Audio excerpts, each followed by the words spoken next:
Is overmór sásamh dá marúachtar na hÉireann an deis seo a bheith ag an beannachtaí críúla heola chuig gach éile duna agah, agus nála huimhnach faoi siocána cuiaribh. Smuoine miniu agus méid seola teachtarach nálaigh deirim a hiarma mar uachtarán na lúcanna a léire mé ima céad teachtarach nálaigh sa bblion 2011. Is cinnte go bhfuil na lúcanna eitiiciúla sin a chuir mé róna ile mar tionscadal có tábhacht a coniu agus a bhí siad an uair sin. Socaí cór agus an cuimseach a orbert a cintóg rán fórtaí gach saránnig, té na lúcanna sin fós go críide muintir na hÉireann is cama cabhail siad scapa agus iad a ciúrú an téisiú seo. Beg teile go léir ag corfáilte bhaile faoi nálaigh raibh bhuail den pobl éireannach a bhfuil cónaí ortha thar léir. Tá daoine ortha ar nóí nach bhfuil in an teistar a bhaile ar cisna éasúile, ach tá a geangal lena deile agus lena cóide có leadar is a bhí sé riamh. Smuoinem sa sprit céanna ar gach den a deistar chun cónaí linan seo, agus ar ina bailile nua a crothú dó féin in éireann, or sa ránig nua, agus iad san a dír tearman an seo, iad ag leirigh dítaine ar thóir síl a bheach séro agla agus ó géir leanút. Nuair nós cuid mhórdar muintir féin a déimi go in thar na glúnta, nach raibh utha a caidan síl níos fearr a bhaint amach. Guim gur fáilte agus cináltas a bhreathigh gach den acha an seo an nálaigh seo, agus iad scarán a dealaigh féin ar fud na crinne. Ní élín am haile nua an seo go ligatí sin ein dearmad ar a galtúr dúchas ná a dealaigh féin. Cuimhna méis freisin ar na daine sin a raibh sé Jackar dóibh, agus lán le mothacánaí an nálaigh. Daine gan dítan iad siúd a chail den a muintir le garad, daine atá sin, nó daine a bhfuil cruachas éigean ag bagart ar a siúd dá dogan siad a grá.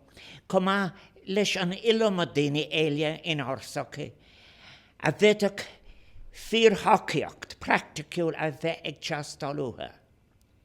Is muinlam buchas a létheola do bhfuil ar bhórsa cosanta atá thar lear an nálaigh seo, agus is scarad a thar a sin ó na dealaigh, go speisialta iad siúd atá ar dúlgas sa Lébán.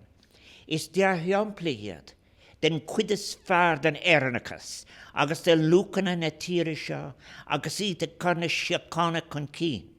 Ag cosant cuida na daine is fallingi in our deaghlach córáinte damda. Is eisimplar a gcuid aibre, agus íbertí a gcuid a teaghlach a ceadíon é, don phobal idirnáisiúnta ar fad, an cuid is cúgtaí de san áramh.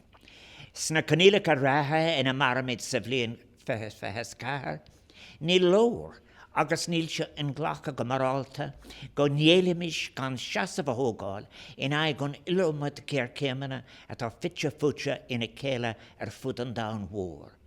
Éigeantacht bia, mí cothú agus ocras damda, éfachtaí an ahra éráide agus cailtanas na bithéig súlachta, an bhachtanas damda, agus an mí cothrimeach atá ag dul dreise, cumá leis an gcuí a bhfuil tús áite ag an olbhúcáin don cocaíocht seachas ag an tíocán I ná córa ón lé. Is rómhaith táid ar fadar an óla san nálaigh seo, go bhfuil uafás fiachfar na cocaíochta ag brú ar deaghlach damda. Rud atá ag cothú laidú leanúnach ar ceartar an taránnig agus ag cur méidú sirí ar dhíbert as bailile an phobal. Ag dar ina bliana seo, smuoine méid ar gach duine meid ag cuiineh siar ar na himachtaí ó fásachas sin a hála le garad. Na húnsathe bradúla ar sivílig, déine a búdach mar géala san áramh, iad sa atá fáca faoi imní fós ag fannach le scéile faoi a bhálteach a wintre. Agus an trá se is mé leabhart libh, Cuir an bos an irit sin daoine localachta I gcuimhne dóin, an freagart a bhí I gceist freagart a tháinig gach teoran den dlí déanúil. Tugann an tost ó cuid mhór na daoine sinna bhfuil tiúncaracha. Ag am go bhfuil sáúir scála olmhór ceartan duine fuil lán teol. Cad a gin dóibh sin atá ag gearra olfínos go cuitsin gan nára sibhílig gorta san áramh. Gorta atá ag dala bhaim thar éí eile agus muid ag caint, maná agus fáistí go speisialta. Gorta dánatá sa cinántanis im bliana ag pobl umlán Gaza. Láran at folinke atá láni agus tá dealaigh. Dóibh siúd san Ukraine bhfuil míle lá de cóceocht folinke acha, agus tá phobal na Súdána áite bhfuil fes a 2 milliún acha, níos móna látan déanra mhfuil ó ocras an Gorta. Agus na cnílacha seo go léir á gur san áramh a gantá siúreachtana go gcuireach ceachtainna pinmhar na stara agus ar nócas an tácaí. Ina lí aran móríireachta dhéanamh dul sa tóir bhain pránach dain ina meach ceannas ag an tailóireacht an olafacáin gan stadan cóceocht. Áta meach an téilehir siacán mar cospar córáinse le máchala I bhad níos láidre ná mar atá inis agus ag grílár an discúrsa léthún. Down lán le héagsúlacht áta meach meastar sa bháltacht agus dignit gach duine. Sin an dóchas agus an talamhacán is fearr dúin le haig saoil freagrachas in búnathe I deanta céile ar blanad localach. Nuair a lár méid cruniú malag na náisiúntaithe an ábhar táchaí na náisiúntaithe. I nuárach a mí manár, lár me bhfuil incréadacht faoin gí a deas tína bhíse na garcéimena conasacha branacha tá roin. Gan naim seofaí a rís an másca tá cailte idir bart agus bríthir, agus go dar an ggófaigh a rís ar bhas na húranta sin a raibh gealat a fuha le muína cothú mar a hála I 2015. Bahan sin a cuirmid le céile clár ebre fes a trocha na náisiúntaithe, agus na spriccan na forbrathe in búnathe, tróir flean commonta don tíocán agus don forbart gaine, a dehan torrina ana hárathe ráide agus a coigh dóchas mata le saoil in búnathe. Is dúlan mór dúin, na firicí go bhfuil ag airí lena bhad níos luad na spriccanna sinna bhain amach, ná mar a bhí gealtagan. Níl mid an móthar ceartaniu ach a gás seachtaíoch faoin géad de na spriccanna forbara in búnathe. Dul chun cín an a bheag nó measartha atá á dhéanamh ag gás leat den na seachtaíoch sprioc, agus tá breis is an tríochuid ina stad nó ag dollar gún. Cáimid an ceisio a choir in féin, mar ceanna réad an náisiúnta chunas is féidirle, go gcuireann an dain dóthain beathair fáil, chun beagnach 8 milliún duine a cothú. Ach fós féin, go raibh leibhéil chun túirteach de mór ocras ag bagart 2.8 milliún duine fud na cruinne an airg. Tá gan éireann tacaíocht don cóantastáanda ag gcoinneann ocras agus na bachtanachta tiúnscannamh de cuid uachtar na Brasile, Luis Inácio Lula da Silva. Tá méid ag marachtáil freisin agus is cúisimní trí neamhónanas fuir lehan, agus dánatá ag deanamh scris agus ag fágáil a rion féin ar an dá. Ní raibh riomh reibhise an irid sin daoine an a raibh a leid sin acha, agus os a chuine sin a leid sin an a raibh irid saifris carnha acha gan freagracht ar bé a bheith ortha.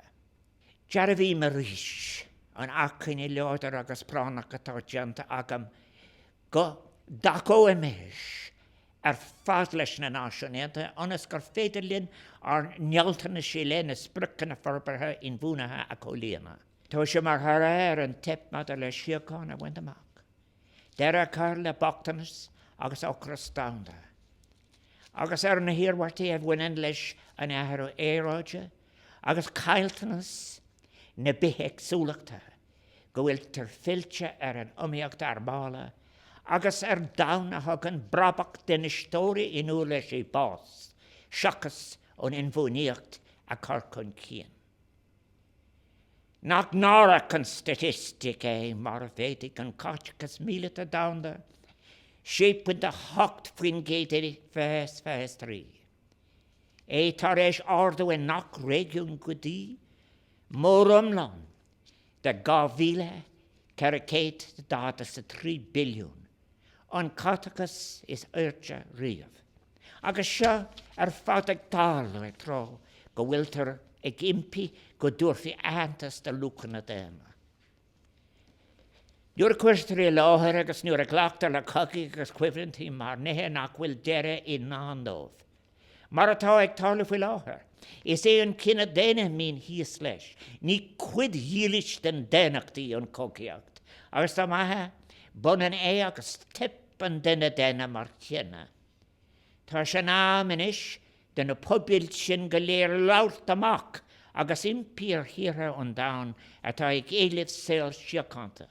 Saoil inmhúnathe, saoil níos currime, a bheith bunathe ar a sprucanna forbarthe inmhúnathe, teacht le chéile, a gás a dhéanamh, agus na barta a bhrúcan cína chuig bunús fírinach damda faoin na sprucanna ríhabhachtach seo.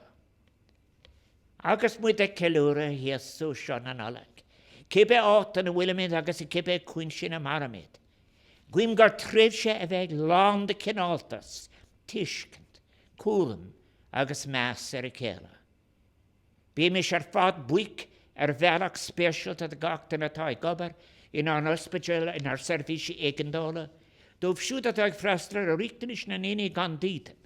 Ísan atá localach nó imimethe agus tá gachtainna a thugan irid sin dá nálaigh féin go fíl flachol chun freistal a ríchtanis daoine éile. Ba bháile man deisio a hápa frisin chun buicas a gháil leis an irid sin agi, a chuir teachtarití death féine madar len ar slánse, chuig saibhín is mé héin níos luhem léna. Beg an berta an fírmhic go Joe as ar gnáltas agus as an misnach a haf sibh dúin. Déta mis agus muid ag drudam le deire na bliana fehes cahar, smuoine bhar galó cuimhní geala ach tá ceann speisialta ar le warag ar fear I bhádan in ar gcuimhne. Éachtaí de árleachra Olympica agus Paralympica, a rinne onadíocht an scot déirí na baras le linn an teamhraig. Ima céad teachtrart nolig sa bhlín gáhína sa hendiog. Dúirt mé, gur tírí a rih maránach in le bheith brodul asti. Gur tírí a rih féidirachtaí breise fós le buintamach, agus le corig gríoch aice. Agus gur tírí gur mhór an áradam sa a bhí siúirt á fabal. Agus an is mé díú an ceharúteocht blian, agus an blian dearannach mar uachtar an éirin, an óras privilege mhór má híal fós fóna bhar winter na éirin. Tá meid súl go mór a leanúnt an cuaram seo, ina blianatha tá macróin. Le linn má héir mé mar uachtar an fuair mé féin agus saibhín, Blas agus tiiscint ar cináltas agus cáidir san fabal sa bhaile agus ar sóile. Hanach muid mianach na néine, an cóbhá, an cruthaíocht, an dámh, agus an cinúlacht ar an éirid sin beala I measc an fabal. Tá muid fíormhuicás sin, agus fannaigh sé linn go Joe. Mar sin agus Greenstad an géirí linn, an lás girad an bblion, feicimiis chun cían le dóchas, smuoinemis ar lochlachtaí córanse an nalig se. Agus rún deangan agin, de lúfartach dé nua a cathú agus in sprádálagan, ó teachtarach bhún dóchas an téisiúr se. Guim féin agus saibhín, nalig chana agus eiflíonn siocánta ar muinter na héirin ar fad. Nalig chana díobh is berigí gach bannacht, don eiflín is don tácaí.